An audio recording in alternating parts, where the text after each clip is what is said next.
আপোনালোকে বাৰু জুবিন দাৰ সপোনৰ চিনেমা ৰৈ ৰৈ বিনালেখন চালেনে? আমাৰ পিছে দেৰিয়ে হ'ল, টিকতে পোৱা নাছিলো জানেনে? কিবাকে 11 তাৰিখলৈহে পালো। চ' হাই এভৰিৱান, মই জুৰি আপোনালোক সকলোকে মোৰ নতুন এটি ভিডিঅ'লৈ পুনৰবাৰ স্বাগতম জনাইছো। আমাৰ পিছে শ্ব' আছিলে ৰাতিপুৱা 10টা বজাতে আৰু এয়া মোৰ লগত আহিছে মা আৰু আইতাকো লৈ আহিছো যিহেতু এইখন জুবিন দাৰ শেষৰখন চিনেমা, তেওঁকনো আৰু জীৱন্ত অৱস্থাত ক'ত দেখা পাম আমি। আৰু এয়া দেখিছেই নহয়, হলৰ বাহিৰত মানুহবোৰ প্ৰায় ৰৈয়ে আছে। আৰে ভাই, জুবিন দাৰ চিনেমা হয়, দৰকাৰ হলে আধা ঘন্টা আগতে আহিম, কিন্তু এক ছেকেণ্ডো মিছ কৰিব নোৱাৰো। এতিয়া আমি চিনেমাখন চাই লওঁ দেই, তাৰ পাছত কথা পাতিম।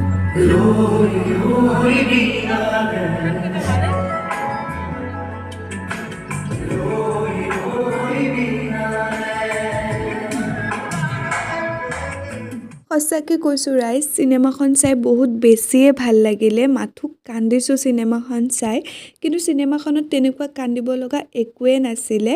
আমি মাথো জুবিন দাক মিছ কৰিহে কান্দিছিলোঁ। ভাবিলে আচৰিত লাগে, জুবিন দাই জীয়াই থাকোঁতেই কৈ থৈ গৈছিল যে মানুহে চিনেমাখন চাই কান্দিব, কিন্তু কিয়? তেওঁ কেনেকৈ গম পাইছিলে আমি যে তেওঁক মনত পেলাই কান্দিম? আপুনি সঁচাকৈয়ে ইউকেলিপ্টাছ গছৰ দৰেই ওখ, আপোনাক সাধাৰণ মানুহে ঢুকি নাপায়।